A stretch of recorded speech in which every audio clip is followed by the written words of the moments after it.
ఒక గొప్ప ఆహ్వానం. కని విని ఎరగని గొప్ప ఆహ్వానం. అది ఒక గొప్ప పట్టణం, సొదొమ గొమొర్రా పట్టణం. అయితే ఆ పట్టణంలో ఉన్నవారు అందరూ భక్తిహీనులే. పేతురు రాసినటువంటి రెండో పత్రిక రెండో అధ్యాయంలో 5వ వచనం మనం చూసినప్పుడు సొదొమ గొమొర్రా పట్టణాన్ని గురించి ఆయన చక్కగా వర్ణించడం జరిగింది. అయితే ముందుకు భక్తిహీనులైన వారికి దృష్టాంతంగా దేవుడు ఆ పట్టణాన్ని భస్మం చేశాడు. ఆ పట్టణాన్ని దేవుడు బోర్ల చేశాడు. అయితే దానికంటే ముందు దేవుడు ఆ పట్టణంలో ఉన్నటువంటి నీతిపరులైనటువంటి వారిని వెలుపలికి రమ్మని ఆహ్వానించాడు. గొప్ప ఆహ్వానం ఇది.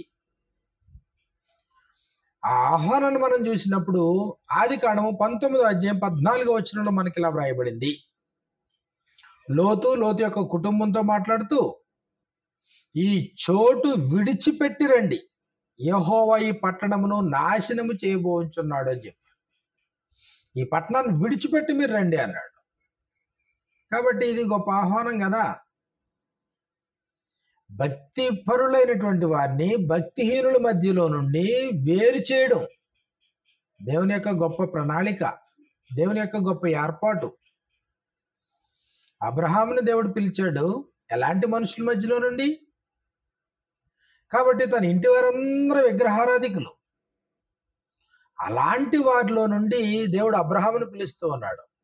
నీవు లేచి ఇదిగో నీ బంధువుల యొద్ద నుండి నీ దేశము, నీ స్వదేశాన్ని విడిచిపెట్టి, ఆదికాండము 12వ అధ్యాయము 1వ వచనంలో మనకి ఇలా వ్రాయబడింది.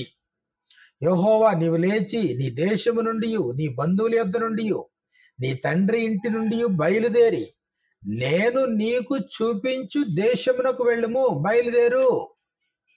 తన తండ్రి ఇంటి వారిని విడిచిపెట్టాడు, తన బంధువులను విడిచిపెట్టాడు, తన దేశాన్ని విడిచిపెట్టాడు. కాబట్టి ఎందుకు? విగ్రహారాధనతో కూడినటువంటి ఆ కుటుంబం నుండి దేవుడు ఇదిగో అబ్రహాముని బయటికి రమ్మని ఆహ్వానించాడు. గొప్ప పిలుపు కదా. ఇశ్రాయేలు వారు అనేక పర్యాయములు దేవుని మీద తిరుగుబాటు చేసినా గాని దేవుడు ఇదిగో మీరు రానుద్దేశించిన యెడల తిరిగి రండి అని మాటి మాటికి ఇశ్రాయేలు వారిని పిలవడం మనం చూస్తాం. ఇర్మియా గ్రంథంలో మనం చూసినప్పుడు ఇర్మియా గ్రంథము 2వ అధ్యాయము 13వ వచనంలో మనకి ఇలా వ్రాయబడింది. ఇదిగో నా జనులు 2 నేరములు చేసి ఉన్నారు. జీవజలముల ఓటనైన నన్ను విడిచి ఉన్నారు. తమ కొరకు తొట్లను అనగా బద్దలై నీళ్లు నిలవని తొట్లను తొలిపించుకొని ఉన్నారు. అయితే ఇది వారి పరిస్థితి. దేవుని విడిచిపెట్టారు, భక్తిహీనులు అయిపోయారు, దుర్మార్గులు అయిపోయారు, దుష్టులు అయిపోయారు, పాపాత్ములు అయిపోయారు, దేవునికి వ్యతిరేకమైన కార్యాలు జరిగిస్తూ ఉన్నారు. కానీ దేవుడు వారిని విడిచిపెట్టక వారిని తిరిగి రమ్మని పిలుస్తూనే ఉన్నాడు. లెక్కలేనన్ని సార్లు ఇశ్రాయేలు వారు తమ దేవుడైన యెహోవాను మర్చిపోయినప్పుడు 3వ అధ్యాయంలో మనకి ఈ ప్రకారంగా మనకి రాయబడింది. 3వ అధ్యాయము 7వ వచనంలో ఆమె ఈ క్రియలన్నిటినీ చేసినను తన సహోదరి అయినటువంటి యోధ ఆమెను నా యొద్దకు తిరిగి రమ్మని నేను సెలవీయగా, చెడు పనులు చేసి చెడిపోయి పాడైపోయి దేవునికి దూరమైపోయి భక్తిహీనతల జీవితాన్ని కొనసాగిస్తూ ఉన్నప్పుడు ఇదిగో దేవుడు అంట మళ్ళీ ఆమెను పిలిచాడంట, తిరిగి రమ్మని పిలిచాడంట. 10వ వచనంలో మనకి ఇలా రాయబడింది. అంతగా జరిగినను విశ్వాసఘాతకురాలుగా ఆమె సహోదరి అయిన యోధ పైవేషములకే గాని తన పూర్ణ హృదయంతో నా యొద్దకు తిరగట్లేదని యెహోవా సెలవిచ్చున్నాడు. పూర్ణ హృదయంతో తిరక్కపోయినా, ఆయన విడిచిపెట్టక మళ్ళీ ఆయన గొప్ప ఆహ్వానాన్ని తెలియజేస్తూనే ఉన్నాడు. ఇర్మియా గ్రంథము 3వ అధ్యాయము 12వ వచనంలో నీవు వెళ్ళి ఉత్తర దిక్కుని ఈ మాటలు ప్రకటింపుము. ద్రోహిణియగు ఇశ్రాయేలు, అదిగో నువ్వు ద్రోహం చేసావు కదా, అయినప్పటికీ తిరిగి రమ్ము, ఇదే యెహోవా వాక్కు. 13వ వచనంలో మరొకసారి ఇదిగో నీ దోషము ఒప్పుకొనుము, ఇదే యెహోవా వాక్కు. భ్రష్టులకు పిల్లలారా, భ్రష్టత్వంలోకి పోయిన తర్వాత కూడా మీరు పిల్లలే. అయితే భ్రష్టులకు పిల్లలారా తిరిగి రండి, నేను మీ యజమానుడను, ఇదే యెహోవా వాక్కు అన్నాడు. 3వ అధ్యాయము 22వ వచనంలో భ్రష్టులైన బిడ్డలారా తిరిగి రండి, మీ అవిశ్వాసమును నేను బాగు చేసేదను, కాబట్టి మీరు తిరిగి రండి.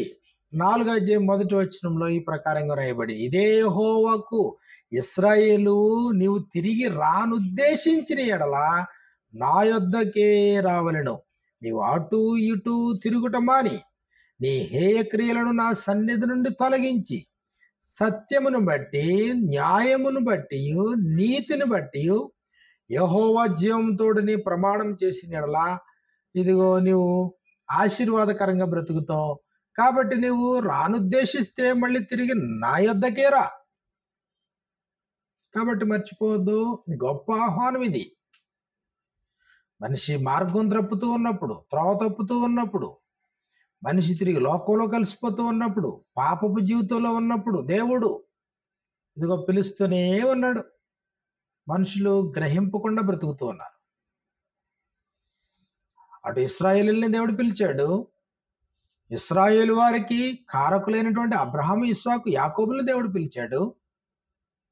అబ్రహాంతో పాటు ఇదిగో తన స్వదేశాన్ని విడిచిపెట్టి, బంధువులను విడిచిపెట్టి, సొంతవాన్ని విడిచిపెట్టి బయటకు వచ్చినటువంటి లోతు సొదొమ గొమొర్రా పట్టణాల్లో నీతిపరుడుగా, అతను యథార్థపరుడుగా బ్రతుకుతూ, తాను చూచిన దాన్ని బట్టి, వినిన దాన్ని బట్టి నీతిగల తన మనస్సును నొప్పించుకుంటా ప్రతిరోజు బ్రతుకుతూ ఉంటే, ఇదిగో అలాంటి భక్తిహీనులైన వారి మధ్యలో నుండి దేవుడు లోతుని తిరిగి రమ్మన్నాడు, బయటికి రమ్మన్నాడు. ఈ చోటును విడిచిపెట్టి బయటికి రా. యోవేలు గ్రంథాన్ని మనం చూస్తూ ఉన్నప్పుడు 2వ అధ్యాయంలో మనకి ఇలా వ్రాయబడింది. యోవేలు గ్రంథము 2వ అధ్యాయము, యోవేలు గ్రంథము 2వ అధ్యాయము 12వ వచనంలో, మనపూర్వకముగా మీరు నా యొద్దకు తిరిగి రండి అన్నాడు.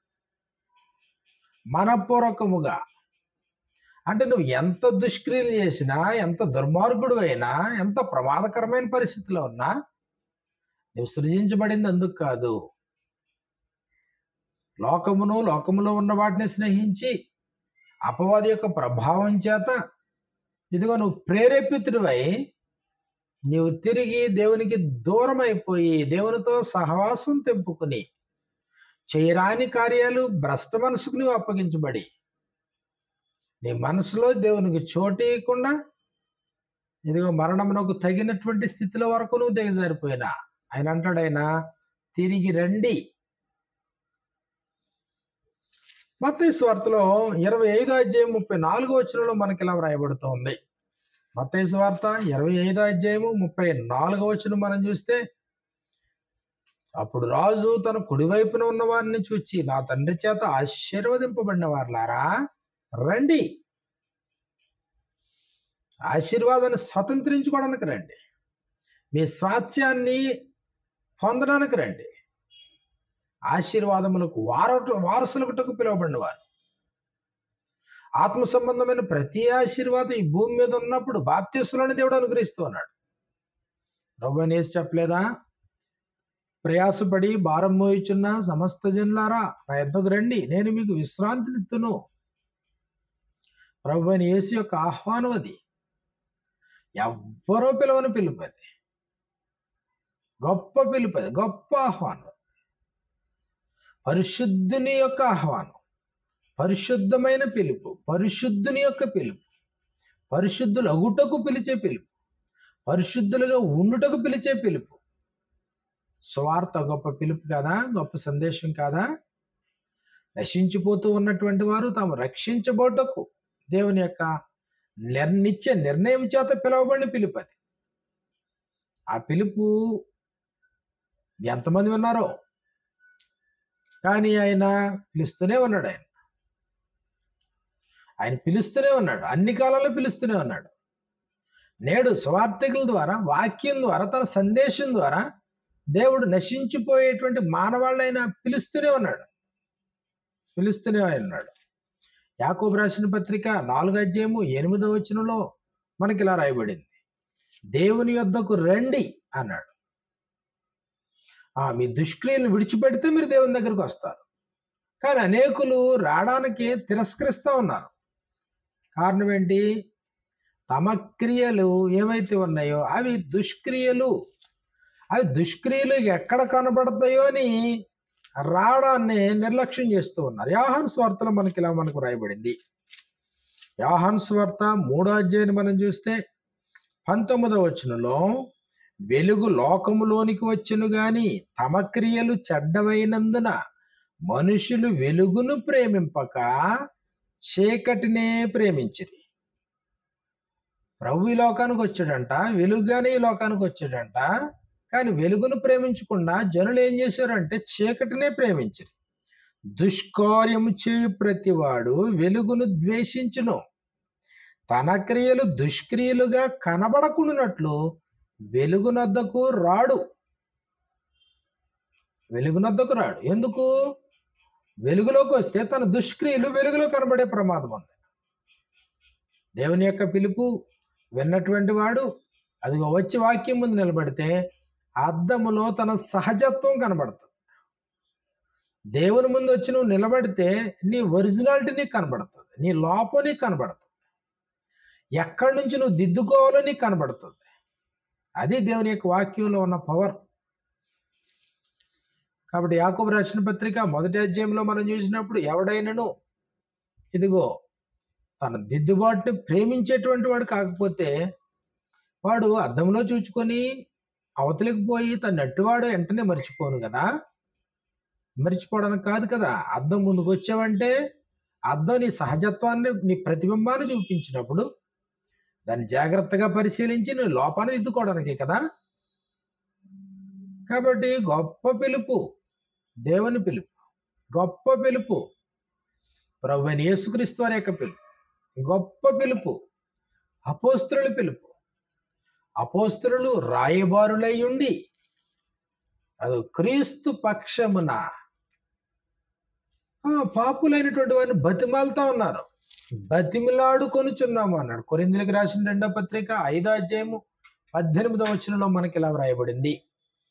కొరింథీయులకు రాసిన 2వ పత్రిక 5వ అధ్యాయం 18వ వచనంలో, సమస్తమును దేవుని వలనైనవి, ఆయన మనలను క్రీస్తు ద్వారా తనతో సమాధానపరుచుకుని వలనని సమాధానపరచు పరిచర్య మాకు అనుగ్రహించి దేవనగా, దేవుడు వారి అపరాధములను వారి మీద మోపక క్రీస్తునందు లోకమును తనతో సమాధానపరుచుకొనుచు సమాధాన వాక్యములు మాకు అప్పగించు. కావున దేవుడు మా ద్వారా వేడుకొనినట్లు, ఇదిగో అపోస్తలుల యొక్క ఆహ్వానం, దేవుడు మా ద్వారా వేడుకొనినట్టు మేము క్రీస్తుకు రాయబారులమై దేవునితో సమాధానపడుడని క్రీస్తు పక్షమున మిమ్మును బతిమాలుకోవాల్సిన అవసరం ఏంటి? అది గొప్ప ఆహ్వానం. అది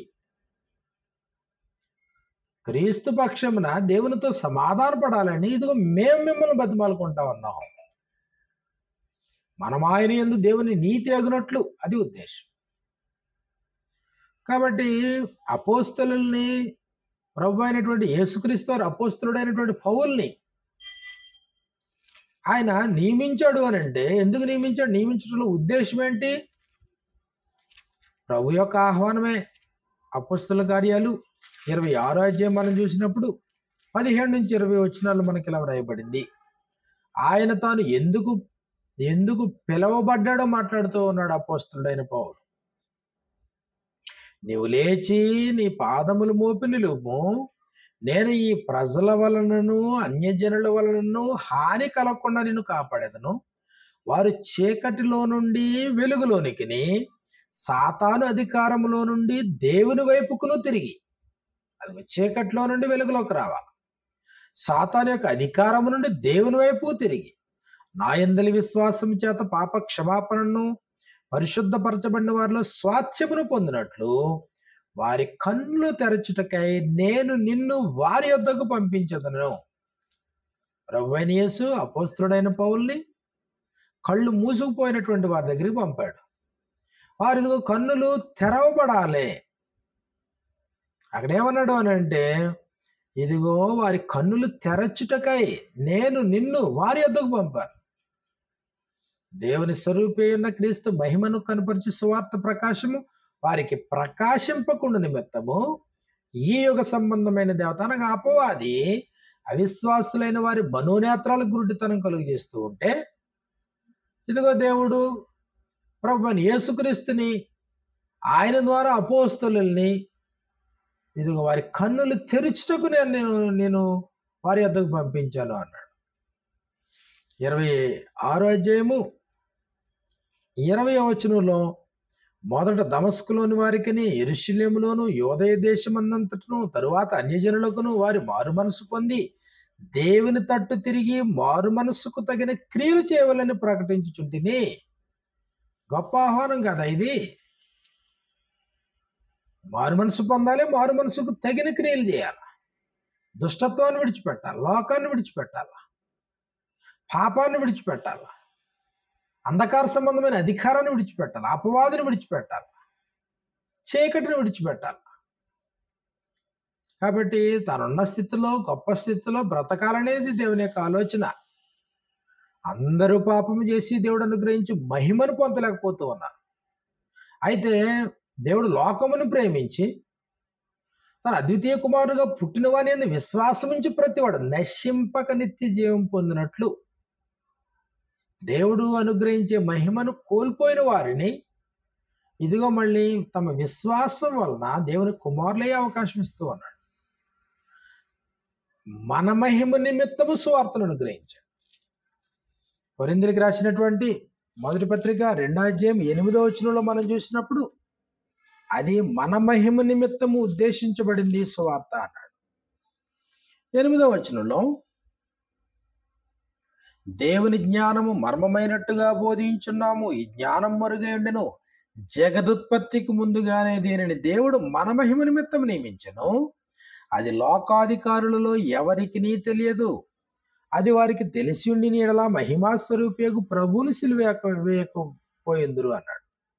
కాబట్టి ఈ జ్ఞానము ఒకప్పుడు మరుగ్గా ఉంది. అయితే జగదుత్పత్తికి ముందుగానే దీనిని మన మహిమ నిమిత్తము దేవుడు ఉద్దేశించాడు. ఆహ్వానంలో మనల్ని మహింపరచడం ఉద్దేశం. ఆహ్వానంలో ఇదిగో మన పాపాలన్నింటినీ క్షమించడం ఉద్దేశం.